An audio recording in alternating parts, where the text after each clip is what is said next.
Pero el tema de esta noche se titula, familia, el Armagedón y los 144,000 de Israel. Yo me voy a postrar para pedir la dirección del Señor. Si usted me quiere acompañar, por favor, hágalo. Si no, puede inclinar su cabeza ahí en donde se encuentra. Padre Santo, Padre Gloria, gracias por nuevamente darnos el privilegio y el honor de venir aquí a estudiar tu santa palabra en este santo lugar.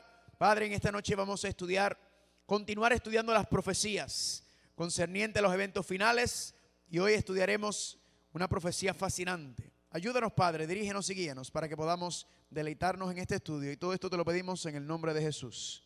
Amén. Vayan conmigo, por favor, a Apocalipsis capítulo 7. Apocalipsis capítulo 7, vamos a empezar nuestro estudio de esta noche.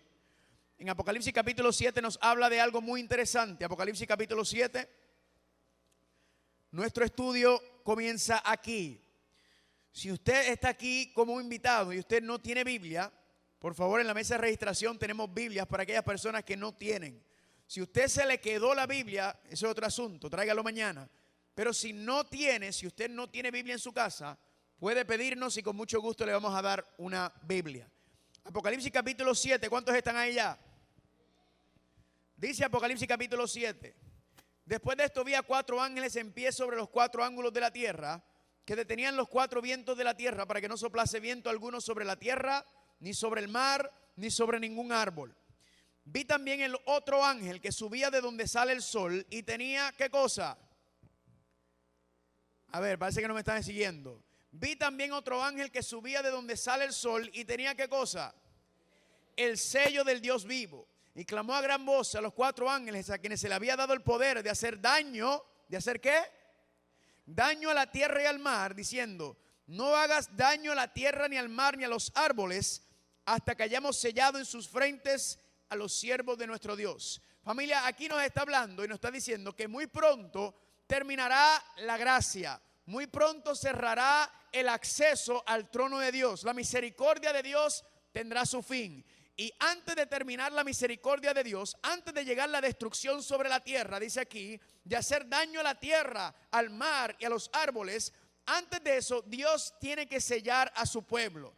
Y la razón por la cual Dios tiene que sellar a su pueblo es porque Dios va a proteger a su pueblo cuando venga esta destrucción. Ahora, esta destrucción que está hablando, mencionada en Apocalipsis 7, es conocida como la ira de Dios. En otras palabras, las 7 plagas postreras. Más adelante vamos a estudiar las 7 plagas postreras de Apocalipsis 16. Y le voy a mostrar que las 7 plagas postreras de Apocalipsis 16 van a deshacer los 6 días de la creación. En otras palabras, la superficie de la tierra será destruida. Y aquí está hablando, justo antes de Dios destruir la superficie de la tierra, Dios está diciendo: espérate, todavía no suelte a los 4 ángeles hasta que ¿qué? Hasta que mi pueblo sea sellado. En otras palabras, este sello va a proteger al pueblo de Dios cuando la destrucción o las plagas caigan. Contrario, si los que están protegidos tienen el sello de Dios, ¿quiénes son los otros que estarán sobre la tierra que no tienen el sello de Dios? ¿Cómo se le llama a ellos? Los que tienen, ¿qué cosa? La marca de la bestia. Muy bien, vamos a ir un momentito para mostrarle lo que le estoy diciendo. Apocalipsis 16. Apocalipsis capítulo 16, le estoy mostrando el puntito para luego entonces entrar de lleno en la temática. Apocalipsis capítulo 16. Noten aquí, hay 2 grupos que van a estar sobre la tierra en el tiempo final. Unos tienen el sello de Dios y otros tienen la marca de la bestia. Los que tienen el sello de Dios van a estar protegidos de las plagas que van a caer. Pero noten lo que dice Apocalipsis 16, versículo 1. Oí una gran voz que decía desde el templo a los 7 ángeles: id y derramad sobre la tierra las 7 copas ¿de qué? De la ira de Dios. Y fue el primero, o sea, la primera copa, la primera plaga, y derramó su copa sobre la tierra. ¿Y qué vino? Una úlcera maligna y pestilente sobre los hombres que tenían el sello de Dios. No. ¿Quiénes eran los que iban a recibir esas úlceras, esa primera plaga? Los que tenían, ¿qué cosa? La marca de la bestia. ¿Por qué no dice los que tienen el sello de Dios? Porque los que tienen el sello de Dios, ¿qué están? Están protegidos de las plagas. ¿Están conmigo o no están conmigo? ¿Cuántos están conmigo? Escúcheme bien, todo ser humano, cuando concluya la gracia en este mundo, va a recibir una de dos. O usted y yo vamos a recibir el sello de Dios, o usted y yo vamos a recibir la marca de la bestia. Así que para entender eso más profundamente, tienen que seguir viniendo para seguir estudiando. ¿Cuántos están conmigo? Ahora regresemos a Apocalipsis 7. Noten que Apocalipsis 7 ahora le da un nombre muy interesante a este grupo de personas que van a ser selladas. Apocalipsis capítulo 7, noten Apocalipsis 7, versículo número 4. Dice, y oí el número de los sellados, 144,000 sellados de todas las tribus de los hijos de ¿quién? Noten que aquí llama al grupo de los sellados 144,000 de todas las tribus de Israel. Miren el versículo 7. De la tribu de Judá, 12,000 sellados. De la tribu de Rubén, 12,000 sellados. De la tribu de Gad, 12,000 sellados. Y sucesivamente menciona las 12 de las tribus de Israel. Ahora, hay cristianos muy sinceros que creen que los únicos que van a ser sellados en este periodo de tiempo son los que son o los que pertenecen literalmente a las 12 tribus de Israel. Muchos cristianos muy sinceros creen que los cristianos, los que van a ser sellados, no tienen nada que ver con nosotros, sino serán solamente los que pertenecen literalmente a estas 12 tribus de Israel. Ahora, ¿cuál es el problema? El problema es muy sencillo. Y el problema es que de las 12 tribus, solamente quedan 2. De las 12 tribus, ¿cuántos quedan? 2 tribus nada más. ¿Qué pasó? Pues si usted conoce la historia de la Biblia, después del reinado de Salomón, hubo una división entre el pueblo de Dios, entre el pueblo hebreo. Y la nación se dividió en 2. En el norte estaba la nación de Israel y en el sur estaba la nación de Judá. Y hubo una división, las 10 tribus del norte y las 2 tribus del sur. Y las 2 tribus del sur eran la tribu de Judá y la tribu de Benjamín. Y estas 2 tribus tuvieron muchos años de conflictos hasta que en el año 722 antes de Cristo, ¿cuánto? ¿Qué año? O sea, hace 2700 años atrás, vino el imperio de Asiria y tomó el reino de Israel o el reino del norte y se lo llevaron cautivos y lo esclavizaron. Y esas tribus quedaron entremezcladas con las naciones paganas de los asirios. ¿Han escuchado hablar de los samaritanos? Los samaritanos son los descendientes, una parte descendiente de esta mezcla entre las 10 naciones del norte, la nación de Israel, con el imperio de Asiria. ¿Y qué ocurrió? Que esas naciones quedaron entremezcladas y usted no las va a encontrar más. Hoy en día hay muchas personas por ahí diciendo que si allá apareció la tribu de Rubén, que si el otro día apareció la tribu de Gad, que si esta tribu acá, bla, bla, bla, bla, bla, bla, bla. Incluso hace unos años atrás estuve en Minnesota y vino un señor a donde mí y me dijo, ¿usted es puertorriqueño? Yo le dije, sí, soy puertorriqueño. Y me dijo, pues tú eres de la tribu de Rubén. Y él me dijo, yo soy de la tribu de Judá. Era un señor moreno, ¿verdad? Moreno africano. Y yo le dije, bueno, a mí me sería un honor pertenecer a la tribu de Rubén. Yo le dije, lo que pasa es que tienes un problema serio. Y el problema serio es este: los puertorriqueños, nosotros somos descendientes de 3 grupos: de los españoles, de los africanos esclavos y de los indios nativos de la isla. ¿Cómo usted me puede probar a mí que yo pertenezco a la tribu de Rubén? Es imposible. No hay manera de probarlo. Y todas las personas por ahí que están diciendo que apareció la tribu acá y la tribu allá, están hablando y diciendo esto. Es imposible probar, porque familia, hace 2700 años que las 10 tribus del norte se entremezclaron y no aparecen. ¿Están conmigo o no están conmigo? Ahora, ¿qué es lo que sucede? Porque claramente en Apocalipsis dice que ahí van a haber 12,000 de cada tribu. Pues un problema serio que tenemos también es que la lista de tribus que aparece en Apocalipsis 7 no aparece en ninguna otra parte. Las tribus siempre le cambian los nombres porque hay algo detrás de esto y Dios nos está tratando. De hecho, en Apocalipsis capítulo 14, cuando menciona los 144,000, dice que son 144,000 hombres vírgenes. Si no vas a encontrar 12,000 de otra de las tribus, mucho menos los vas a encontrar vírgenes. ¿Por qué? Porque la cultura de ellos se casan y tienen muchos hijos. También dice que son hombres vírgenes que no mienten. Búscame un ser humano que no ha mentido. Usted no lo va a encontrar. Lo que quiere decir es que hay un mensaje más profundo. Hay un mensaje espiritual que Dios nos está dando en Apocalipsis, que meramente tomar las cosas literales, y muchos de los problemas que las personas tienen para entender Apocalipsis muchas veces es que tratan de interpretarlo de manera literal. Y es que Apocalipsis, la literatura apocalíptica, está llena de simbolismos o de representaciones o figuras. ¿Están conmigo o no están conmigo? Familia, en esta noche yo les voy a empezar a mostrar.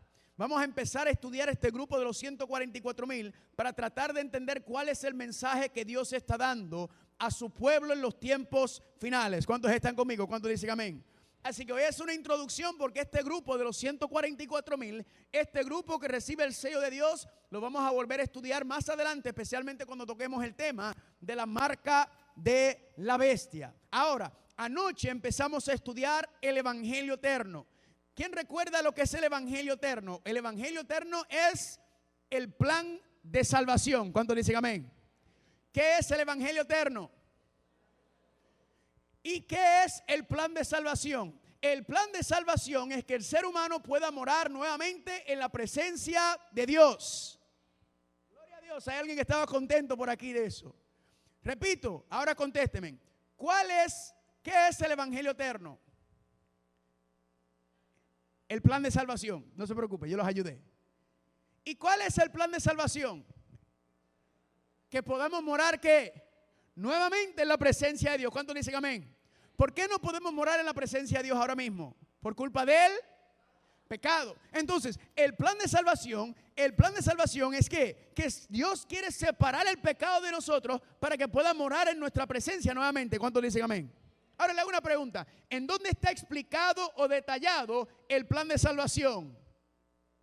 Muy bien, en el santuario. Muy bien, y ayer empezamos a estudiar el santuario con un poquito de profundidad. Ahí le envié las notas y los estudios sobre este tema. Es un tema sumamente profundo. Solamente le dimos una introducción. Ahora, el plan de salvación era para llevarse a cabo en un santuario terrenal. No, recuerden, el santuario terrenal era ¿qué? Figura, sombra, representación de cómo era que Dios iba a salvar a la humanidad del pecado, pero no era en un santuario terrenal, sino era en un santuario ¿cuál? Celestial. ¿Y era por medio de quién? ¿De quién? ¿Quién es el que lleva a cabo el plan de salvación? Cristo Jesús, amén. Él es el que lo hace, Él es el que desarrolla el plan de salvación para nuestra salvación. ¿Cuántos están conmigo hasta ahora?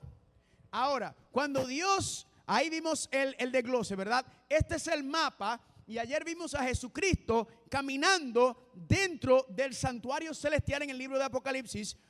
Lo que vamos a empezar a hacer durante esta semana es los pasos que usted y yo también tenemos que dar. Porque ahí está el mapa, ahí está el GPS, el plan para Cristo llevarnos de regreso a la presencia del Padre. ¿Cuántos dicen amén? Ahora, ese plan fue originalmente mostrado a Moisés, y Moisés hizo un santuario terrenal en el desierto. Pero ese no fue el santuario que se había provisto para el pueblo, porque alrededor del año 965 antes de Cristo vino Salomón, y Salomón le levantó un santuario a Dios, un santuario majestuoso, espectacular, con lo mejor que había. De hecho, se considera el santuario que Salomón le levantó a Dios como uno de las 8 maravillas del mundo. No ha habido sobre la tierra un santuario o un templo semejante al que Salomón le levantó a Dios. Una cosa espectacular. Luego, este sería el santuario aproximadamente en los tiempos de Cristo, no con la misma majestad, porque vamos a ver que pasaron unos problemitas, pero aún así un poco impresionante. Familia, este es el lugar donde estaba ese santuario hoy en día. Ese es el lugar donde se cree que estaba el santuario que Salomón le levantó a Dios. Y si usted nota en esa área, ahí usted va a notar algo muy interesante. ¿Qué es eso que usted ve ahí? ¿Alguien sabe cómo se llama eso? Es una mezquita. ¿Quiénes son los que adoran en las mezquitas? Los musulmanes.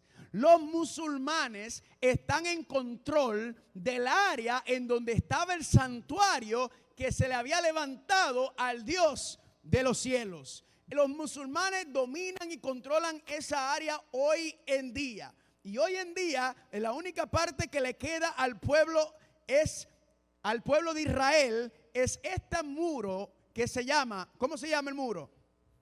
El muro de las lamentaciones. Muy bien, esta es la única parte que a los judíos se les permite accesar de esa área. Y el muro de lamentaciones es un lugar muy frecuentado, muy conocido. Hay una cámara 24 horas al día. Y aquí vienen personas que se consideran judíos de todas partes del mundo. Y vienen personas muy importantes, presidentes y primer ministros. Y ellos van aquí, y usted quizás no lo puede apreciar desde ahí, pero hay unos papeles en el piso. Y hay papeles, y lo que hacen los judíos es que ellos ponen en las grietas sus oraciones. ¿Y por qué se llama el muro de lamentaciones? Bien sencillo. Es porque el pueblo judío está lamentando la situación en la que se encuentran hoy en día. Por ejemplo, Jerusalén. ¿Alguien sabe lo que significa Jerusalén? Ciudad de paz. Pregunta, ¿es Jerusalén una ciudad de paz? No. Es el lugar menos pacífico sobre el mundo, de hecho, ¿verdad? Entonces, ellos están lamentando la condición en la que se encuentran. Están lamentando, acordando los tiempos de David y de Salomón. ¿Para qué? Porque los sionistas quieren ¿qué? Quieren restaurar el santuario, quieren restaurar el imperio de David, quieren levantarlo nuevamente y están esperando que llegue el Mesías que los va a librar del yugo y van a restaurarse nuevamente a ser un imperio, una nación poderosa sobre la tierra. Esa es la lamentación que ellos están pasando. Pero la pregunta que nos tenemos que hacer entonces es, ¿qué es lo que ha pasado con la nación de Israel? ¿Qué es lo que ha pasado con los judíos, con los llamados pueblo de Dios? ¿Acaso no son ellos el pueblo de Dios que aparece en la Biblia? ¿Cómo es posible que si ellos, siendo el pueblo de Dios, han pasado por tantas y tantas tragedias, como el Holocausto, como todos los ataques donde quiera que van, el antisemitismo? O sea, uno mira el panorama de ellos y uno piensa, ¿qué es lo que está pasando? ¿No son ellos el pueblo de Dios? ¿No son ellos los hijos y las hijas del Dios Todopoderoso? ¿Por qué tanta calamidad y tragedia? En esta noche vamos a estudiar la historia del pueblo de Israel y vamos a entender exactamente qué es lo que ha pasado con ellos, por qué se encuentran en la condición en la que se encuentran actualmente y qué es lo que está hablando Apocalipsis capítulo 7 cuando menciona los 144,000 de las tribus de Israel. En esta noche vamos a correr el velo y entender una parte sumamente importante sobre las profecías. ¿Cuántos dicen amén? Ahora, cuando vamos a hablar del pueblo de Dios, cuando vamos a hablar de los hijos de Dios, pregunta, ¿quiénes son los primeros dos hijos e hijas de Dios? ¿Quiénes son, por ponerlo así, los primeros dos miembros de la iglesia de Dios? ¿Quiénes son? ¿Quiénes fueron? Adán y Eva. La Biblia dice que Adán era hijo de Dios. ¿Están conmigo? Dios crea a Adán y Eva. Y Adán y Eva son los primeros dos miembros de su iglesia. Son los primeros dos hijos e hijas de Dios. ¿Cuántos están conmigo? Y vimos que cuando Dios creó a Adán y Eva, Dios creó todo perfecto y le entregó este mundo como regalo de bodas. Pero vimos que también Dios le puso una pequeña prueba en el jardín del Edén. Una prueba de lealtad para mostrar si ellos querían, siendo los gobernantes de esta tierra, mantener a esta tierra bajo la jurisdicción del reino de Dios o si ellos querían seguir otro reino. Y lamentablemente nuestros primeros padres cayeron, entregaron este mundo al enemigo, pero anoche vimos que Cristo venció al enemigo en la cruz del Calvario cuando resucitó y le usurpó, devolvió la tierra al reino de los cielos. ¿Cuántos dicen amén? Ahora, lamentablemente, familia, recuerden, anoche vimos que Dios le dijo a Adán: el día que coman de ese árbol, ciertamente que morirán. Pero Adán y Eva no murieron en ese día. ¿Por qué no murieron? Porque Dios le dijo: mira, le voy a dejar esta pasar. ¿Eso fue lo que pasó? No. ¿Por qué fue que Adán y Eva no murieron en ese día? ¿Por qué en ese día no se extinguió la raza humana? ¿Por qué razón? Porque en su lugar murió ¿qué? ¿Hubo muerte? No hubo muerte. ¿Hubo sacrificio por el pecado? ¿Hubo penalidad por el pecado? Sí, pero no cayó sobre la raza humana. ¿Cayó sobre quién? Sobre el Cordero. ¿Cuántos dicen amén? Dios le estaba mostrando el plan de salvación. Dios le estaba mostrando la misericordia de Dios y diciendo: ustedes se supone que hoy no existan más. porque no me quieren, pero les voy a dar una segunda oportunidad. Y por medio de este cordero, la raza humana recibió una segunda oportunidad para poder morar nuevamente en la presencia de Dios. ¿Cuántos le dicen amén? Pero algo más, además de este sacrificio, pasó. Algo muy importante pasó en Génesis capítulo 3. Tan importante como el sacrificio fue algo que Dios dijo.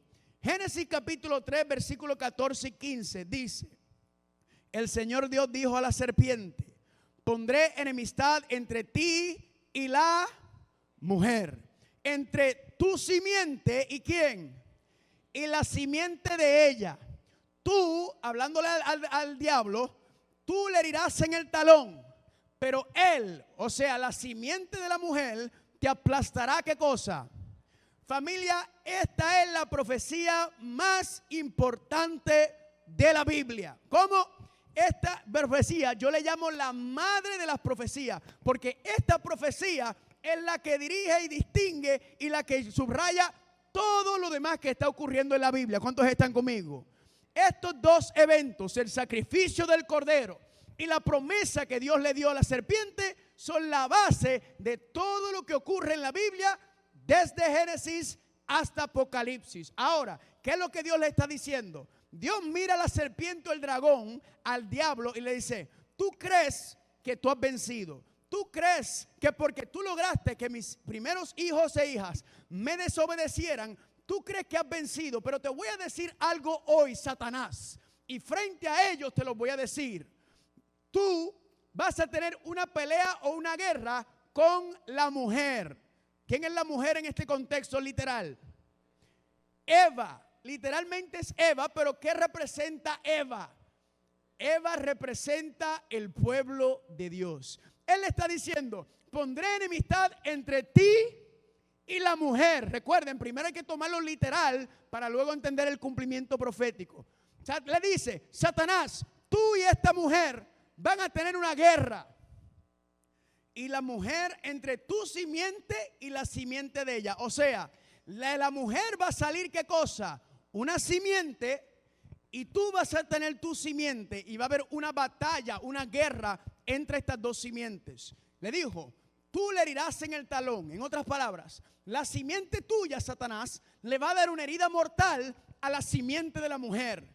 Pero esa simiente eventualmente, ¿qué va a hacer? Te aplastará la cabeza. En otras palabras, lo que Dios le estaba diciendo a Satanás: de esa mujer va a salir una simiente, y esa simiente que va a salir, Satanás, te va a destruir. Él es el que le va a poner fin a tu reino. Él es el que va a acabar contigo. Él es el que te va a destruir. ¿Están conmigo o no están conmigo? Así que usted se imagina que cuando Satanás escucha esto, Satanás no estaba muy contento. Pensaba que estaba muy bien porque había hecho caer a Adán y Eva. Pero ahora se da cuenta que hay una advertencia sobre la simiente. Así que, ¿qué hace el diablo? El diablo dice: espérate un momento. Quiere decir que si de esa mujer va a salir aquel que me va a acabar, pues yo no voy a dejar que esto suceda. ¿Y qué ocurre?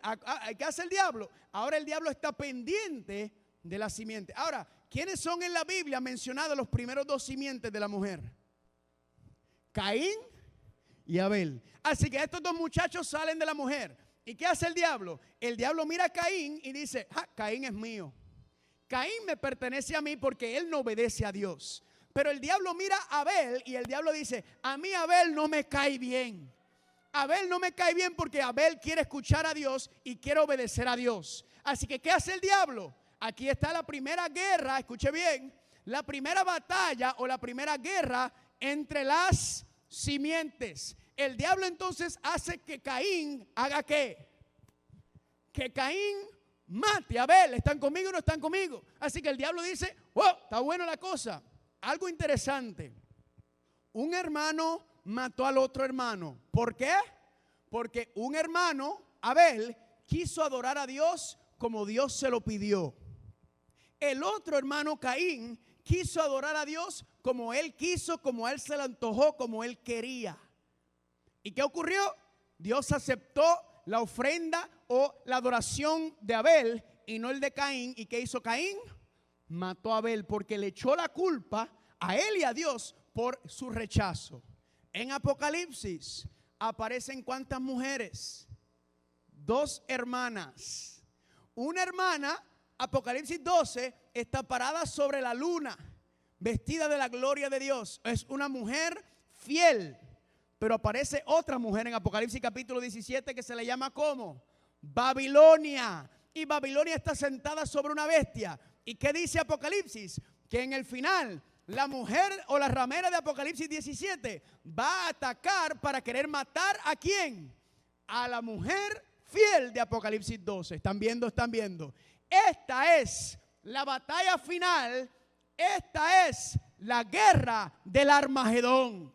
Y eso lo vamos a ver a medida que sigamos estudiando. Pero nada, el asunto fue que entonces cuando el diablo mata por medio de Caín a Abel, el diablo piensa que ya, situación está gana, ¿verdad? Gané el asunto. Pero ¿qué ocurre? Que Génesis capítulo 5 dice que cuando muere Abel, ¿sale quién de la mujer? Seth. ¿Y Seth significa qué? El sustituto. ¿El sustituto de quién? De Abel. Entonces el diablo dice, ahora estoy viendo lo que está haciendo Dios. Es que en algún momento, por el linaje o la descendencia o la genealogía de la mujer, va a venir esta supuesta simiente, va a nacer. Pero el diablo no sabe cuándo, porque el diablo dice, bueno, cuando mato a uno, sacan a otro. Entonces el diablo, ¿qué dice?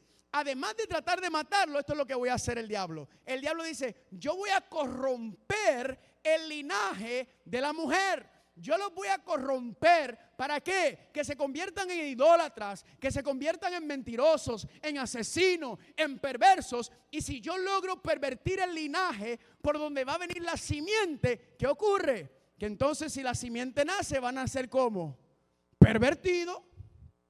Ahora entienden por qué Dios envió un diluvio. ¿Por qué Dios envió un diluvio? Porque la Biblia dice en Génesis 6 que la maldad era tanta que toda la tierra estaba corrompida, menos ¿quién? Un hombre, que era ¿quién? Noé era el linaje por donde venía la simiente. Entonces, ¿qué hace Dios para proteger el linaje? Envía un diluvio, porque si no lo envía, ¿qué hubiera pasado con Noé y sus hijos? Se hubieran corrompido completamente y la simiente no puede llegar.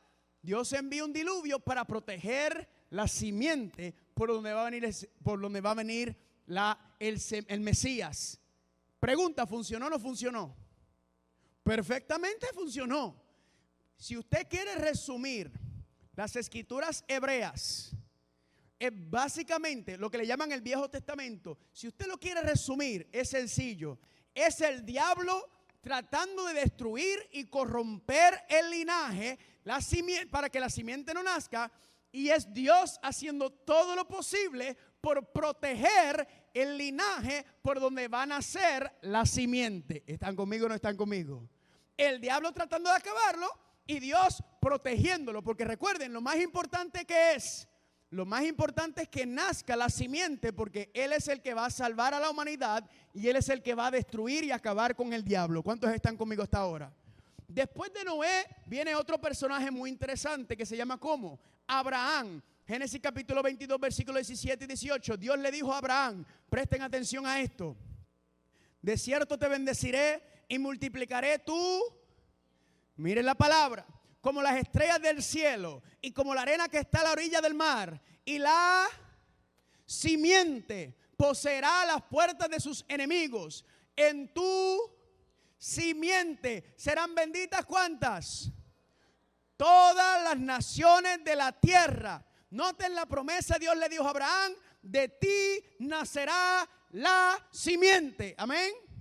Usted se imagina el gozo que tenía Abraham en saber que en algún futuro de su linaje iba a nacer el Salvador del mundo. Qué gozo le tuvo que haber traído a Abraham saber, mi hijo en el futuro iba a nacer uno de mi linaje, de mis propios lomos, y él va a rescatar a la humanidad del pecado. Amén. Pero noten que la promesa que Dios le dijo, que él iba a ser el padre de la simiente, noten que vino con una condición: en tu simiente serán benditas todas las naciones de la tierra. ¿Por qué? Porque obedeciste mi voz. Por favor, escúchame bien. Dios cuando entra en un pacto con Abraham y cuando entra con un pacto también con Noé y con Adán y Eva, y todos los pactos que Dios hace con su pueblo no son incondicionales, sino son pactos condicionales. ¿Condicional a qué? A la obediencia. Abraham, si tú eres fiel a mí y me obedeces, yo voy a cumplir mi pacto y mi promesa contigo. ¿Cuántos están conmigo? Las promesas de Dios, familia, los pactos de Dios son condicional a la obediencia. ¿Cuántos están conmigo? Luego de Abraham, ¿quién vino? Isaac. Dios hizo el mismo pacto con Isaac. Luego de Isaac, ¿quién vino? Jacob. Dios hizo el mismo pacto con Jacob. Luego de Jacob, ¿cuántos hijos tuvo Jacob? 12 hijos, que son ¿quiénes? Las 12 tribus de Israel. Y Dios hizo pacto con ellos también. Pero sabemos la historia, que a causa que los hermanos vendieron, ¿a quién vendieron? ¿A su hermano qué? A su hermano José. Y su hermano José terminó siendo esclavo en Egipto, pero luego se convirtió ¿en qué? En el gobernador de Egipto, el segundo al mando en la nación de Egipto. ¿Y qué ocurrió? Que cuando vino la hambruna a la tierra de Canaán, ellos se fueron ¿qué? Fueron y tuvieron un encuentro con su hermano. Y Dios en su plan perfecto, ¿qué hizo? Protegiendo ¿qué cosa? Protegiendo la simiente. Los sacó de Canaán y los llevó ¿a dónde? A Egipto. Pero dice la Biblia que José murió. Y el faraón que le había dado el poder a José también murió. ¿Y qué pasó con el pueblo? Terminaron siendo ¿qué? Esclavos. Vayan conmigo a Éxodo capítulo 2, por favor. Recuerden, estamos estudiando la historia de Israel. Estamos estudiando la historia de la nación, del pueblo de Dios, comenzando desde Adán y Eva, y ya llegamos a las 12 tribus. Éxodo capítulo 2. Éxodo capítulo 2, vayan conmigo por favor al versículo 23.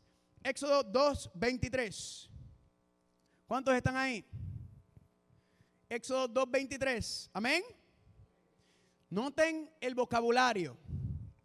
Dice aquí: aconteció que después de muchos días o muchos años, ¿murió quién? El rey de Egipto. Y los hijos de Israel gemían a causa de ¿qué? De la esclavitud. Y clamaron, y subió a Dios el clamor de ellos con motivo de su servidumbre. Y oyó Dios el gemido de ellos. Y noten lo que dice: y se acordó de su pacto. ¿Con quién? Con Abraham, con Isaac y con Jacob. Y miró Dios a los hijos de Israel y los ¿qué? Y los reconoció. Noten que el pueblo de Dios terminaron siendo esclavos en Egipto. Le hago una pregunta: ¿usted cree que el pueblo de Dios terminó siendo esclavos en Egipto porque estaban obedeciendo a Dios? No. Se acostumbraron a la vida en Egipto, se acostumbraron a las comodidades de Egipto, se acomodaron a los entretenimientos de Egipto, se acomodaron a las películas de Egipto, se acomodaron a la comida de Egipto y se olvidaron del Dios de quien los había traído. ¿Y qué pasó? Se apartaron y terminaron siendo esclavos. Y después que llegó el colmo de la esclavitud, 400 años, ya no soportaban más. Cuando llegó el colmo, que ya decían, ya no podemos con esta esclavitud, ¿a quién buscaron? Al Dios de su padre Abraham, Isaac y Jacob. Pregunta: ¿escuchó Dios o no escuchó? Sí. Dios escuchó el clamor de su pueblo, pero no es por ellos, sino por ¿quién? Por el pacto que hizo con Abraham, Isaac y Jacob, que eran fieles a Dios. Y pregunta: ¿los libertó o no nos liberó de la esclavitud? Sí. ¿A quién envió? A Moisés. Moisés es un tipo o una representación de la simiente de Cristo. ¿Y qué ocurre? Moisés entonces sacó al pueblo, Dios por medio de Moisés sacó al pueblo del poderío militar más grande en esa época y le dio una manifestación de poder increíble. Los liberó y ellos no tenían ni una sola espada, y los liberó de ese reino y los sacó de ahí y los pasó por el Mar Rojo y los llevó ¿a dónde? Al desierto. Y cuando Dios llevó, ahora no eran 12, ahora eran 2,5 millones. Y cuando llegan al desierto, ahora Dios le dice algo muy interesante a esa nación que se había levantado. Éxodo 19, 4 y 8. Vosotros viste lo que hice a los hijos a lo que hice a los egipcios, y cómo os tomé sobre alas de águila y os he traído a mí. Ahora pues, noten, si obedecen mi voz y guardan mi pacto, ¿qué cosa? Entonces ustedes serán mi especial tesoro sobre ¿cuántos? Todos los pueblos, y ustedes me serán un reino de sacerdotes y una nación santa. Dios que le dijo, ustedes están viendo lo que yo acabo de hacer, los acabo de liberar del poder de los egipcios. Y Dios básicamente lo que hizo es, yo soy el Dios de sus padres Abraham, Isaac y Jacob, y yo quiero ser el Dios de ustedes. Yo quiero entrar en un pacto con ustedes. Y le dijo, ¿ustedes quieren entrar en un pacto conmigo? ¿Y qué ustedes creen que le dijeron ellos? Oh, claro que sí. ¡Qué Dios más poderoso que nos libró de los egipcios! ¿Cómo no querer ser un pacto con un Dios tan poderoso? Y cuando Dios entró en un pacto con ellos, adivinen qué era el pacto. Era como un pacto matrimonial. Básicamente Dios le propuso matrimonio al pueblo. Porque en la Biblia el pueblo de Dios aparece como una esposa. ¿Y cuál fue el voto o cuáles fueron los votos matrimoniales del pacto entre Dios y el pueblo? Los 10 mandamientos. Dios le dijo, si ustedes quieren que yo sea su Dios y ustedes quieren ser mi pueblo, aquí está el voto matrimonial, los 10 mandamientos. ¿Qué dice aquí? Aquí dice que como ustedes me pertenecen a mí, ustedes no se comportan como las demás naciones. Ustedes no hablan como las demás naciones. Ustedes no se visten como las demás naciones. Ustedes no comen como las demás naciones. Ustedes me representan a mí. Ustedes son un pueblo especial, diferente. Se supone que me representen a mí como un pueblo único, porque yo soy el único Dios que existe. Y el pueblo dijo, sí Señor, queremos entrar en un pacto. Le hago una pregunta, ¿el pacto que Dios le hizo a Israel era condicional o incondicional? Condicional. ¿A qué? A la obediencia. Si obedeces mi voz y guardas mi pacto, entonces ustedes serán un pueblo especial, una nación santa. ¿Cuántos están conmigo? Ahora le hago una pregunta. ¿Cumplió Israel con el pacto que Dios había hecho con ellos? Ay, no, familia. Si usted empieza a leer desde ese momento, eso fue una relación malísima, un continuo desobediencia, continua idolatría, continua prostitución espiritual. Y Dios lo perdonan y ellos vuelven y caen. Y Dios vuelve y los perdona y ellos vuelven y caen. El libro de los jueces es un para atrás y para adelante, para atrás y para adelante, para atrás y para adelante. Pero quiero decirles algo. Escúcheme bien. El amor de Dios es incondicional. Amén. Pero la misericordia de Dios no es incondicional. El amor de Dios es incondicional con todos sus seres. Amén. Él ama incondicionalmente a cada uno de nosotros. Pero su misericordia no es incondicional. Su misericordia es condicional a los que lo obedecen, los que lo aman y lo honran. Y la paciencia de Dios se estaba acabando con ellos. Dios dice, esta gente son terca y no escuchan. ¿Y qué sucede? Recuerden, el plan de salvación es que tiene que venir ¿quién? La simiente. Él tiene que venir por medio de ellos. Así que Dios en su paciencia y su misericordia le da oportunidad tras oportunidad tras oportunidad. Pero Dios se le está acabando la paciencia. Y miren lo que le dijo en Jeremías capítulo 31, del 31 en adelante. Dios le dijo, he aquí que vienen días, o sea, en el futuro, en los, dice el Señor, en los cuales haré ¿qué cosa? Un nuevo pacto. ¿Por qué? No como el pacto que hice con sus padres el día que los tomé su mano para sacarlos de la tierra de Egipto. ¿Por qué? Porque ellos invalidaron mi pacto, aunque yo fui ¿qué? Un marido para ellos. Usted pensaba que cuando yo le dije que Dios le propuso matrimonio, que eso fue un disparate mío. Ahí Dios le dijo, yo fui marido para ellos, yo los casé, yo les propuse matrimonio y entramos en un pacto y ellos invalidaron mi pacto. Y quizá usted está pensando, ay, está el viejo pacto y el nuevo pacto. ¿Qué es ese asunto? No mañana, pero el martes vamos a tener un estudio profundo sobre los dos pactos y ustedes van a salir de aquí expertos en esa materia. Pero regresando al tema que estamos tocando, la misericordia de Dios se estaba acabando. ¿Y qué ocurrió? Dios le dijo en Jeremías 25, 11. Toda esta tierra, Jerusalén, será puesta en desolación y espanto, y servirán estas naciones al rey de Babilonia. ¿Cuánto tiempo? 70 años. ¿Cuánto tiempo? Saquen por favor sus teléfonos inteligentes, o si trajeron calculadora, que vamos a empezar a bregar con las profecías de tiempo. Amén.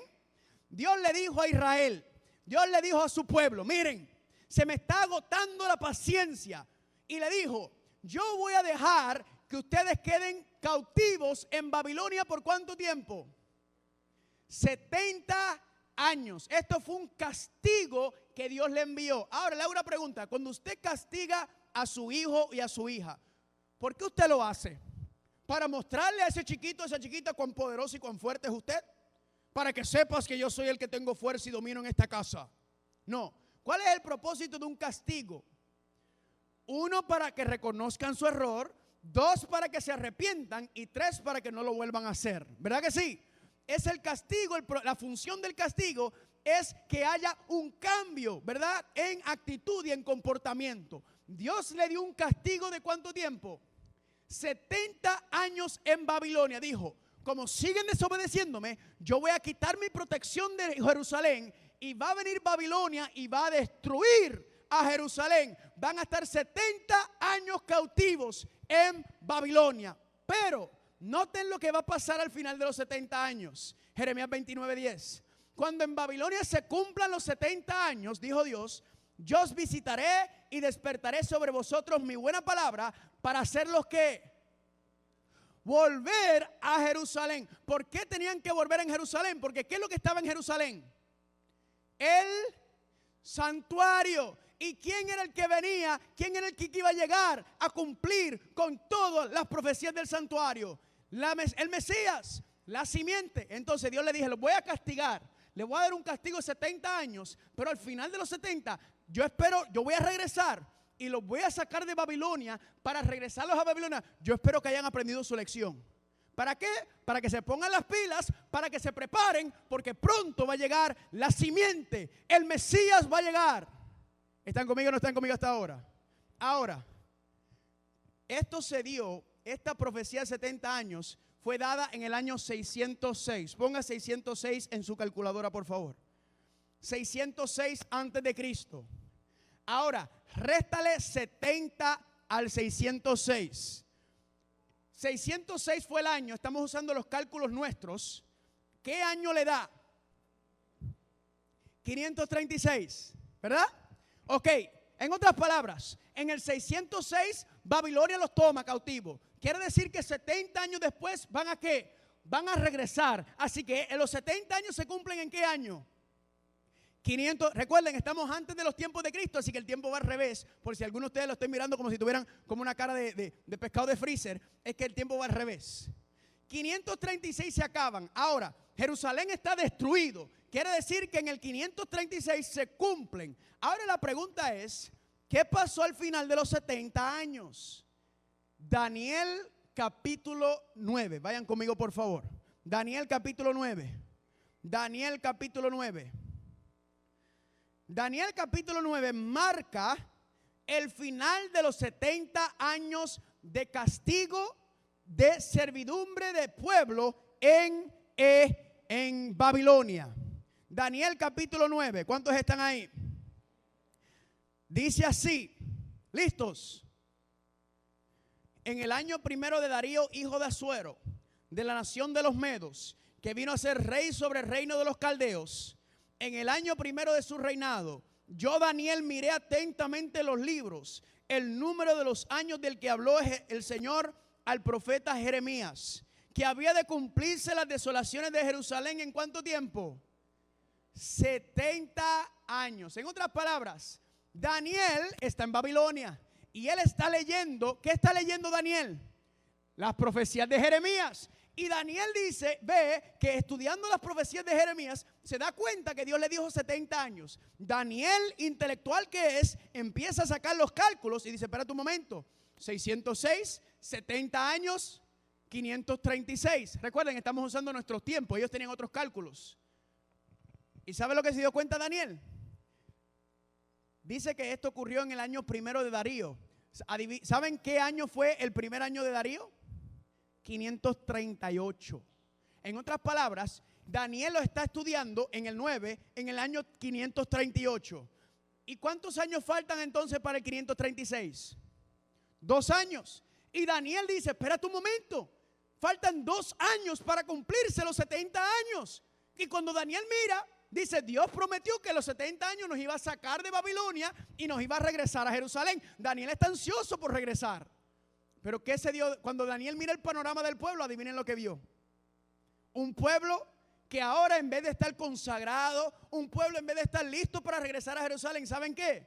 Ahora se habían enamorado de las modas de Babilonia, de la comida de Babilonia, del estilo de vida de Babilonia, de los entretenimientos de Babilonia. Estaban peor que cuando entraron. Y Daniel ve esto y Daniel dice, ¿qué? No puede ser, Señor. Faltan 2 años para regresar y estamos peor que cuando entramos. ¿Y qué hace Daniel? Versículo 3. Y volví mi rostro al Señor mi Dios, buscándole en oración y ruego, en ayuno, cilicio y ceniza. Y oré al Señor mi Dios e hice confesión diciendo, ahora Señor Dios grande, digno de ser temido. Noten lo que dice aquí, que guardas el pacto y la misericordia con quienes, con los que te aman y guardan tus mandamientos.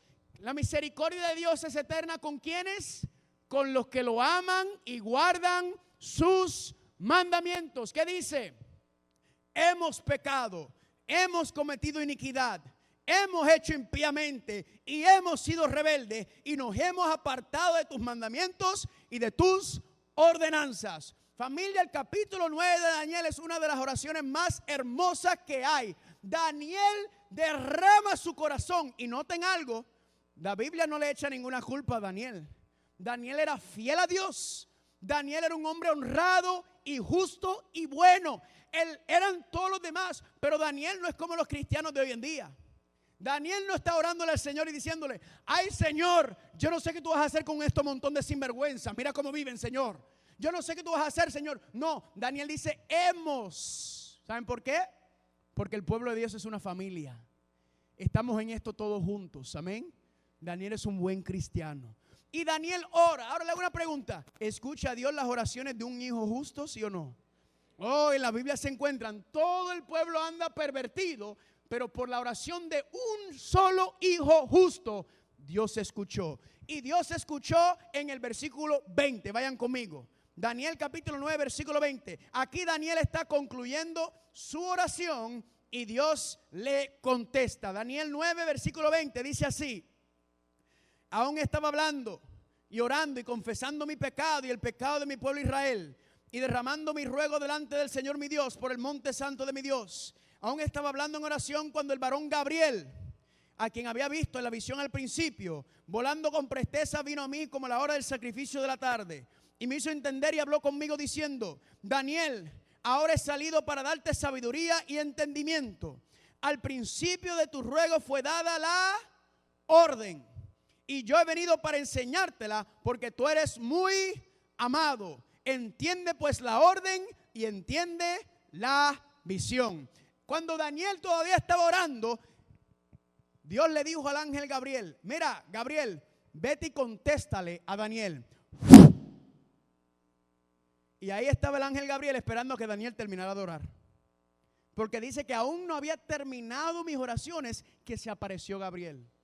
La ciencia dice que la luz es lo más rápido que hay en el universo. La Biblia me dice a mí que los ángeles son más rápidos que la luz. Porque Gabriel ya estaba ahí y Daniel no había terminado de orar. ¿Sabe lo que me enseña eso? Que cuando usted le está hablando al Señor y le está presentando sus peticiones, ya le está interactuando e intercediendo por ti. Amén. ¿Y qué le dice Gabriel? Mira, Gabriel, a Daniel. Dios te escuchó y Dios te ha traído la explicación y te viene a decir algo. Dios te ama tanto, Daniel, que Dios te escucha y te trajo esta orden. ¿Cuál es la orden? Versículo 24. 70 semanas están determinadas sobre tu pueblo y sobre tu santa ciudad, para terminar la prevaricación, poner fin al pecado, expiar la iniquidad, para traer la justicia perdurable y sellar la visión y la profecía y de ungir a ¿quién? Al santo de los santos. Básicamente lo que Dios le dijo a Daniel fue esto. Daniel, le vamos a dar al pueblo una extensión de la probatoria. ¿Cuántos años eran? 70 años, quedaban 2 años y Dios le dijo: Daniel, te vamos a extender un tiempo de probatoria para el pueblo. ¿Por cuánto tiempo? 70 semanas. Ahora tenemos un problema terrible con 70 semanas. ¿Cuál es el problema? Que 70 semanas es 1 año y medio. ¿Por qué Dios le va a decir a Daniel: Daniel, te voy a dar 1 año y medio más? ¿Por qué le va a dar 1 año y medio más si todavía le faltan 2 años? ¿Me entienden? No tiene sentido ese asunto. ¿Cuál es el problema? El problema es este, que hoy vamos a aprender a aplicar un principio que se aplica a la profecía apocalíptica. ¿Y ese principio cuál es? Un día profético es equivalente a 1 año literal. ¿Están conmigo o no están conmigo? ¿Cómo es? Un día profético es equivalente a ¿qué? A 1 año literal. Nótenlo aquí, Números 14:34. Conforme al número de los días, de los 40 días en que reconociste la tierra, llevarán vuestras iniquidades. ¿Cuánto tiempo?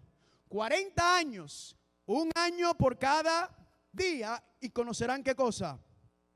Si recuerdan, los espías fueron y tuvieron 40 días. Cuando regresaron, de los 12 espías, solamente Josué y Caleb regresaron con buenas noticias. Los otros 10 vinieron y revolcaron el gallinero y dijeron: esto es imposible. Y se formó una rebelión. Y Dios dijo: ¿qué? Por causa de ustedes, por su dureza de corazón, por causa de su incredulidad, cada día que estuvieron ellos allá 40 días, les voy a dar 1 año por cada día en el desierto, 40 años, hasta que mueren todos ustedes que son unos incrédulos. ¿Pasó o no pasó? Sí. Vemos que Jesucristo aplicó el mismo principio. Lucas 13:32, Jesús dijo, y Jesús le dijo: id y decid a aquella zorra, hablando de Herodes: he aquí que he hecho fuera demonios y hago curaciones hoy y mañana, y al tercer día termino mi obra. Pregunta: ¿el ministerio de Jesucristo duró 3 días? No, ¿duró cuánto? 3 años. ¿Están conmigo? ¿Cuál es el principio, familia? Un día profético es equivalente ¿a qué? A 1 año literal. Ahora vamos a empezar con las 70 semanas. 70 semanas. ¿Cuántos días hay en cada semana? 7. Así que 70 semanas por 7. Si tienen la calculadora, no la guarden. Yo les dije que guardaran la calculadora. 70 por 7, ¿cuánto es? 490 días. Pero ¿cuál es el principio profético?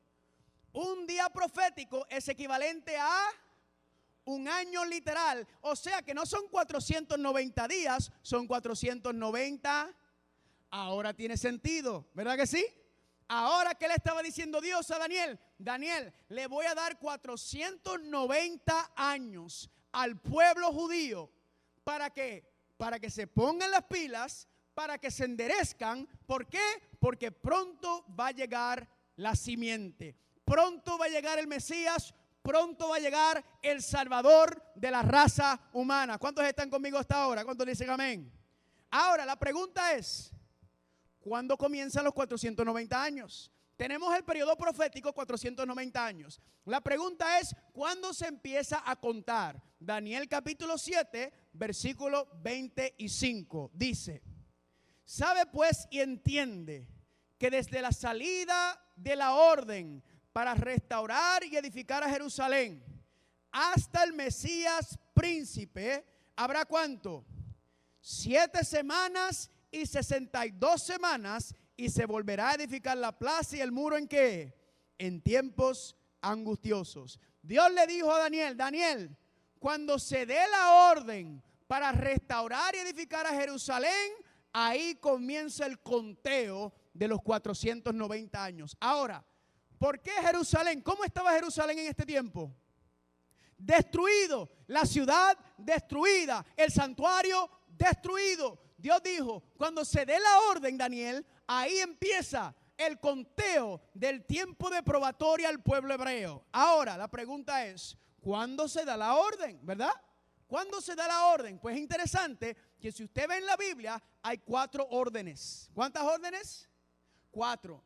Pero de las 4 órdenes, 3, usted trata de hacer los cálculos y no cuadran para nada. hay una sola orden que cumple con el principio de Daniel 9:25. Y esa orden se encuentra en Esdras capítulo 7, versículo 11 en adelante. Noten lo que dice. Artajerjes, rey de reyes, a Esdras, sacerdote y escriba erudito en la ley del Dios del cielo. ¿Quién es Artajerjes? Él es el rey de los medos y los persas que han dominado a Babilonia y ahora el pueblo está con ellos. Dice, por mí es dada ¿qué cosa? Orden, que todo aquel en mi reino del pueblo de Israel y de sus sacerdotes y levitas que quieran ir contigo a Jerusalén, ¿qué cosa? ¿Qué dice? El pueblo y los sacerdotes. Pregunta, los sacerdotes, ¿dónde funcionaban los sacerdotes? ¿En dónde? En el santuario. Noten lo que sigue diciendo. Todo lo que es mandado por el Dios del cielo se ha hecho prontamente para la casa del Dios del cielo. ¿Qué es la casa de Dios? El santuario. Pero no solamente en el santuario, noten. Y tú, Esdras, conforme a la sabiduría que tienes de tus dioses, de tu Dios, perdón, pon jueces y gobernadores que gobiernen a todo el pueblo que está al otro lado del río. Noten que Dios no solamente le dijo que restaurar el santuario, sino que también le dijo que ¿qué? Jueces y gobernadores implica que más el sistema civil político. Porque si tú levantas el santuario solamente, ¿qué va a pasar? Las naciones vecinas van a destruirlo. Entonces Dios dice, levanta el santuario, pero también levanta ¿qué? Levanta el orden civil político. Los jueces, los gobernadores, ¿están conmigo o no están conmigo? Esta es la única orden que cumple con ambas funciones, religiosa y política, y aquí se dio la orden. Ahora la pregunta es, ¿cuándo se dio la orden? Porque ahí comienzan los 490 años. Pues sencillo, Esdras capítulo 7, versículos 7 y 8 dice, en el 7º año del rey Artajerjes, y llegó a Jerusalén en el mes 5º, el año 7º del rey. La historia enseña que el 7º año y el mes 5º del reinado de Artajerjes fue cuando, en el otoño del año 457. ¿Cuántos están conmigo hasta ahora? Si quizá usted está sentado ahí y está diciendo, mi madre, y todo este sancocho que este muchacho me está diciendo. Quizá usted tiene un revoltillo en su cabeza, no cunde el pánico. Si es la primera vez que usted está escuchando esa profecía, yo lo entiendo perfectamente porque yo me quedé así igual. Pero por eso yo le envío todas las notas, todos los estudios, toda la información, todas las explicaciones que yo tengo están en mis notas. Usted lo único que tiene que hacer es darme el correo electrónico a mí, escúcheme bien por favor, o a mi esposa. No se lo dé a fulano de tal, no se lo dé a fulana, no se lo dé a no se lo den al pastor, a mí o a mi esposa. ¿Por qué? Porque tenemos que mirar las letras y los números para confirmar que están correctos. Alguien ayer, varias personas nos dieron correos ayer y me lo devolvieron porque había un error en el número. Y fue porque no me lo dieron a mí o se lo dieron a ella. ¿Están conmigo? A nosotros dos, por favor, porque si no cuesta demasiado trabajo estar enviando correo y tratando de mirar, eso es una O o eso es un 0, eso es una U o eso es una V, eso es una R o eso. Por eso yo le digo, dámelo a mí o dáselo a ella. ¿Están conmigo? Si usted me lo envía a mí o a ella, yo le voy a hacer llegar todas las noches los estudios. ¿Cuántos le dicen amén? Ahora, ya tenemos el año 457. Ahora, vamos a empezar a hacer los cálculos. Saquen la calculadora por si no la guardaron. Daniel 9:25, ¿qué dice? ¿Sabe pues si entiende que desde la salida de la orden para restaurar y edificar a Jerusalén, que se dio en qué año? 457, ¿hasta cuándo? El Mesías príncipe, escúcheme bien, esto es candela, hasta el Mesías príncipe habrá 7 semanas y 62 semanas. O sea, que el Mesías, la simiente, el Salvador, iba a aparecer ¿cuándo? Al final de las 7 y 62 semanas. Ahora, las 7 semanas es para reconstruir la ciudad. 62 semanas aparece el Mesías. 7 más 62, ¿cuánto es? 69. Ahora, 69 semanas por 7 días. ¿Cuánto es 69 por 7? Haga el cálculo ahí. 9 por 7 es 63. Bajo el 3 subo el 6. 6 por 7 es 42 más 6 son 48. ¿Serían cuánto? 483 días. Pero, ¿cuál es el principio profético? Un día profético es equivalente a ¿qué? a un año literal. En otras palabras, el Mesías príncipe iba a aparecer ¿cuándo? Al final de los 483 años. Familia, si usted nunca ha tenido experiencia con las profecías de la Biblia, póngase el cinturón porque esto es espectacular. Esta orden se dio 500 años antes de la llegada del Mesías y vamos a ver cómo se cumple al pie de la letra. ¿Están listos? Ahora vamos a sumar desde el otoño del 457, vamos a sumarle los 483 años. Así que usted puede hacerlo de cualquier manera. O le restas 457 al 483, o le restas 483 al 457 y le va a dar el mismo número. ¿Qué número le da? El año 26. Pero recuerden que esto fue en el otoño, así que el año 26 concluyen los 483 años. Ahora hay que ir al otoño del próximo año, que sería ¿cuándo? El otoño del año 27. ¿Qué ocurrió en el otoño del año 27 al concluir los 483 años? Lucas 3:1.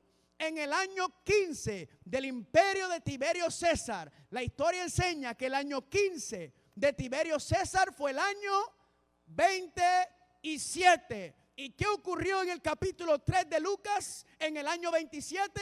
Lucas 3, 23, 21 y 22. Y aconteció que cuando todo el pueblo se bautizaba, también Jesús fue bautizado. Y orando al cielo se abrió y descendió el Espíritu Santo sobre él en forma corporal como paloma.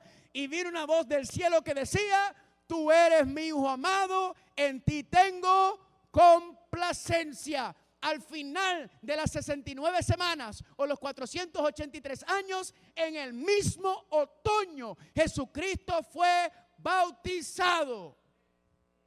Ahora dice ahí que el Padre dijo: tú eres mi hijo amado, en ti tengo complacencia. O quizás otras versiones dicen contento.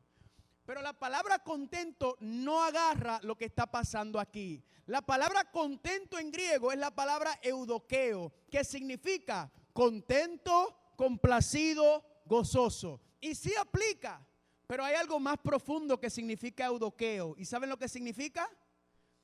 Formalmente y oficialmente ratificado, autorizado, sello de aprobación. Cuando Jesucristo salió de las aguas bautismales, el Padre le dijo que este es mi Hijo amado. Este es la simiente de Génesis capítulo 3. Este es el Salvador de la humanidad. Este es el campeón que va a vencer al diablo. Este es el que va a eliminar el pecado. Este es el que va a dar una segunda oportunidad a la humanidad. Este es el Salvador del mundo. Amén. Increíble. En ese mismo año el Padre declaró a todos los que estaban ahí: ese es el Mesías. Ese es el cumplimiento profético de Génesis capítulo 3 versículos 15 y 16. Gloria a Dios. ¿Cuántos dicen amén? Ungido el Mesías en el mismo año, en la misma fecha indicada. ¿Cuántos dicen amén por eso? Ahora, familia, ¿terminó la profecía de los 70 años? De las 70 semanas. No, porque ¿cuántas semanas eran para aparecer el Mesías? 69. Noten aquí las primeras 69 semanas. Comenzaron en el 457 cuando se da el decreto para restaurar y edificar a Jerusalén. 69 semanas o 483 años terminan en el año 27 cuando Cristo es ungido el Mesías. Pero ¿qué ocurre? ¿Que cuánto tiempo todavía le falta al pueblo hebreo, a los judíos? Le falta una semana, que son 7 días, y 7 días son ¿cuánto? 7 años. No se le ha acabado todavía la paciencia y la misericordia de Dios con ellos. Todavía le da 7 años. Noten lo que dice aquí, Daniel 9:26. Y después de las 62 semanas, o sea, en la última semana, se quitará la vida al Mesías, mas no por sí mismo. En el paralelismo hebreo dice el versículo 27, y por esa última semana confirmará el pacto con muchos, y a la mitad de la semana hará cesar ¿qué cosa?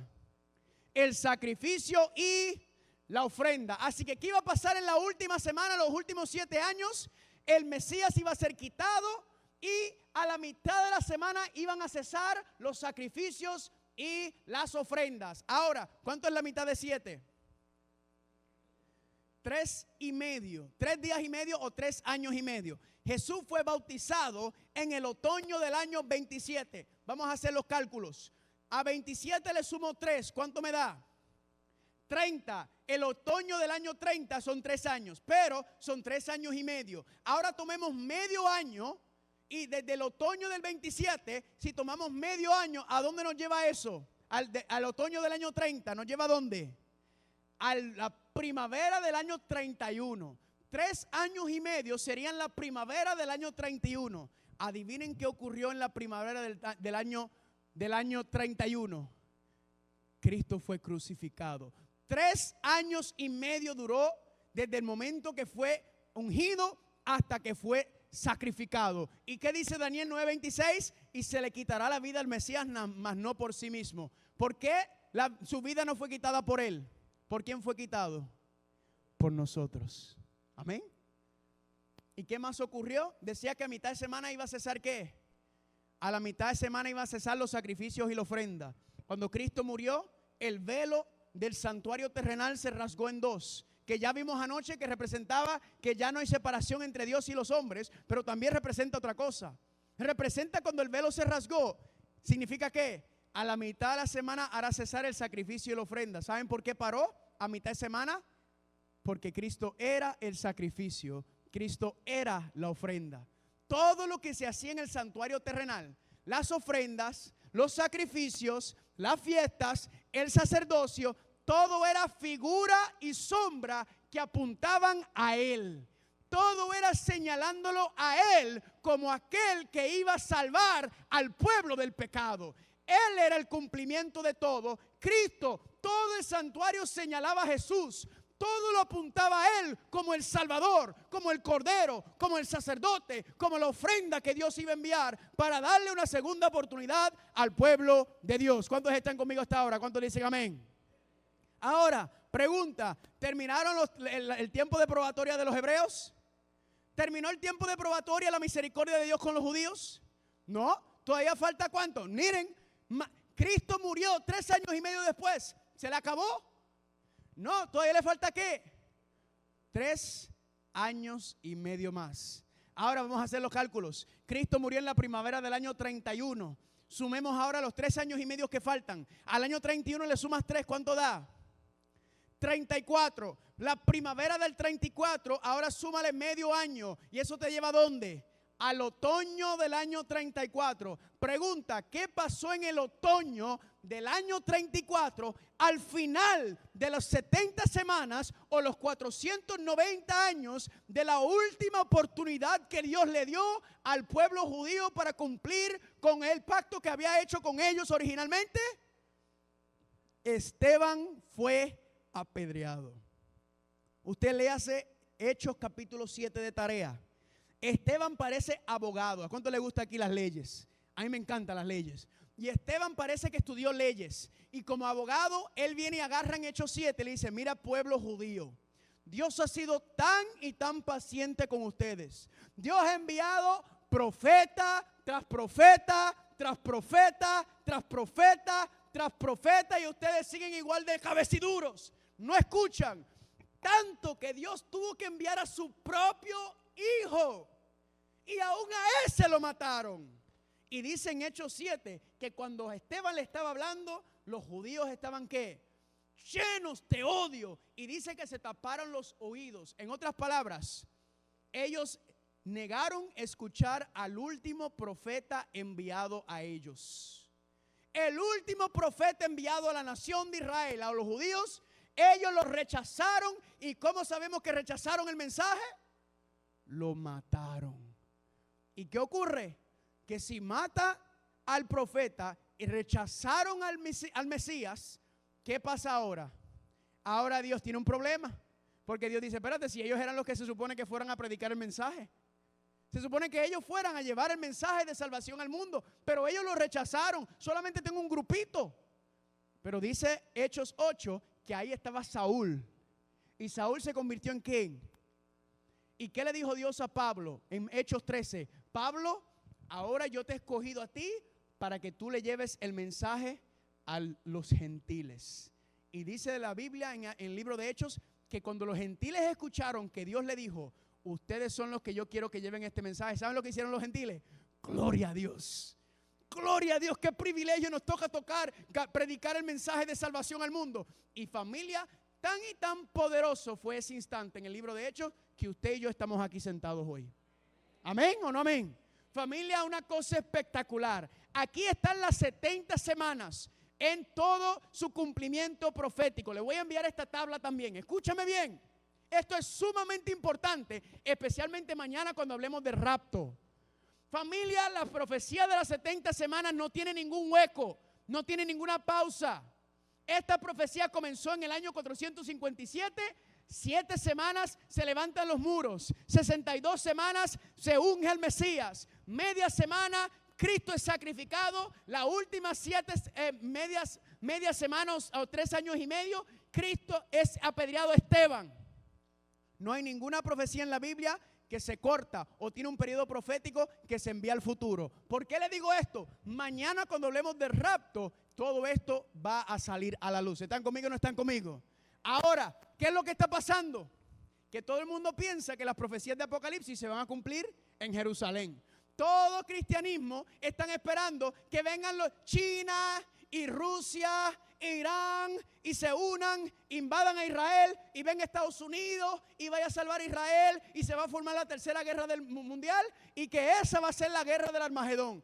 Eso es lo que todo el mundo piensa que dice Apocalipsis, pero ¿saben qué? Están equivocados. Porque el Apocalipsis no está hablando de guerras entre fuerzas políticas exteriores. La Biblia habla de una guerra que existe dentro del cristianismo, no exterior a él. Y dice Jeremías 31:8, he aquí que yo haré volver a mi pueblo de la tierra del norte. Todo el mundo pensaba que en el 1948, se cumplió la profecía que Dios restauró a Israel a las tierras de Jerusalén. Y él dijo que iba a regresar al pueblo a la tierra. No, el regresar a la tierra era de su cautiverio en Babilonia. No tiene nada que ver con eso, familia. Pero la gente está tan envuelta mirando el Medio Oriente pensando que todo Apocalipsis se va a cumplir ahí. Y esa es la gran mentira. ¿Por qué? Porque el santuario terrenal que quieren muchos levantar nuevamente perdió su validez. No tiene ningún valor ese lugar, ese santuario. Cristo dijo bien claro en Lucas 13:35, he aquí vuestra casa les es dejada ¿qué? Desierta. En otras palabras, Cristo le está diciendo, este santuario no sirve para nada. ¿Por qué? Porque el santuario en donde yo voy a ministrar no es este que está en la tierra, sino voy a ministrar en el santuario celestial. Y en el año 70 los romanos destruyeron el santuario y hasta ahí ha quedado hasta hoy. ¿Por qué? Porque dice Hebreos 8:1-2, tenemos tal sumo sacerdote, el cual se sentó a la diestra del trono de la majestad de los cielos, ministro del santuario. ¿Y de qué? De aquel verdadero tabernáculo que levantó el Señor y no el hombre. ¿Cuántos dicen amén? Cristo no está ministrando en un santuario terrenal. Cristo está ministrando el plan de salvación en el santuario celestial. ¿Cuántos dicen amén? Y todo el mundo está pendiente que si el santuario, que si aquello. ¿Y qué pasa? Cuando habla en Apocalipsis de Israel y de los judíos, familia, no está hablando de Israel literal. No está hablando de una nación literal que Dios va a levantar un ente político. Dios está hablando de su iglesia, de su pueblo, de aquellos hombres y mujeres que aman y le entregan su vida a Cristo. No está hablando de 144,000 literal. Y miren cómo lo dice aquí. Gálatas 3:16. Ahora bien, a Abraham fueron hechas las promesas. ¿Y a quién? A su simiente. No dice a las simientes como de muchos, sino como de uno. Y a tu simiente, el cual es ¿quién? ¿Qué le pasa a los judíos? Que los judíos dicen, nosotros somos la simiente de Abraham. Y Cristo le dijo, ¿se acuerdan lo que Cristo le dijo? Ustedes no son la simiente de Abraham, porque si no, me hubieran aceptado a mí. Él le dijo, ustedes son la simiente del diablo. Y Pablo es de la tribu de Benjamín. Noten cuán clarito Pablo lo explica. Todos sois hijos de Dios por la fe en ¿quién? Para tú ser llamado hijo o hija de Dios, ¿en quién tú tienes que creer? En Jesús. Así que la mayoría de los judíos, pregunta, ¿han aceptado a Jesucristo? Ellos todavía están esperando su Mesías. Hay muchos que están viniendo, la verdad, amén. Gloria a Dios. Pero aquí dice claramente Pablo que los que son hijos de Dios tienen fe en Jesucristo. Y dice Pablo, ya no hay judío ni griego, no hay esclavo ni libre, no hay varón ni mujer, porque todos nosotros somos ¿qué? Dios no tiene un plan de salvación para los judíos y un plan de salvación para la iglesia cristiana. Dios tiene un solo pueblo, judíos, cristianos, griegos, puertorriqueños, chinos, africanos, jamaiquinos. Todos somos uno en Cristo Jesús, amén. Y dice Pablo, y si ustedes son de Cristo, ¿qué cosa? Entonces son simiente de Abraham y herederos conforme a la promesa. Quiere decir que cuando sí, condicional, si aceptas a Cristo, entonces tú te puedes llamar simiente de Abraham, amén. Levánteme la mano, ¿cuántos aquí somos simiente de Abraham? Gloria a Dios. No literalmente, sino como por medio de Jesucristo. Cristo es Israel. Cristo es el cumplimiento. Y todo el que lo acepta es injertado al pueblo de Israel. Todo el que rechaza a Cristo es sacado fuera de Israel y ya no es parte del pueblo de Dios. ¿Cuántos dicen amén? Y por eso usted lee Hebreos capítulo 11. Moisés, Abraham, Sara, Jacob, todos los patriarcas y matriarcas nunca estaban esperando un reino literal allá en el Medio Oriente. Nunca estaban esperando un poder político sobre la tierra. Todos ellos anhelaban y miraban hacia el futuro para una patria celestial, la nueva Jerusalén, donde verdaderamente morará la justicia y la paz de Dios. ¿Cuántos dicen amén? No es en el Medio Oriente que se van a cumplir las profecías, familia. Las profecías de Apocalipsis van a concluir con esta batalla. Esta es la última guerra. La batalla del Armagedón será entre la mujer de Apocalipsis 12 y la ramera de Apocalipsis 17. Y termina así. Recuerden esta promesa que Dios le hizo. Y miren cómo dice. Éxodo 19, 4 y 6. Ahora pues, si obedecen mi voz y guardan mi pacto, entonces ustedes me serán un especial tesoro sobre todos los pueblos y me serán un reino de sacerdotes y una nación santa. Pregunta, ¿era condicional o incondicional esa promesa? Pregunta, ¿los judíos literales cumplieron con esa promesa? No. Ahora dice Pedro en el cumplimiento profético, primera de Pedro 2, 9 y 10. Mas vosotros sois linaje escogido, real sacerdocio, nación santa, pueblo adquirido por Dios. ¿Para hacer qué? Para anunciar las virtudes de aquel que nos llamó de las tinieblas a su luz admirable. Pregunta, ¿están los judíos anunciando las virtudes de Cristo Jesús? No, ellos están en su mayoría esperando al Mesías. Pero noten cómo termina Pedro. Gózate lo que esto es sabroso. Nosotros, que en tiempo pasado no éramos considerados parte del pueblo de Dios, mas ahora somos, por medio de Jesucristo, somos el pueblo de Dios. ¿Cuántos dicen amén?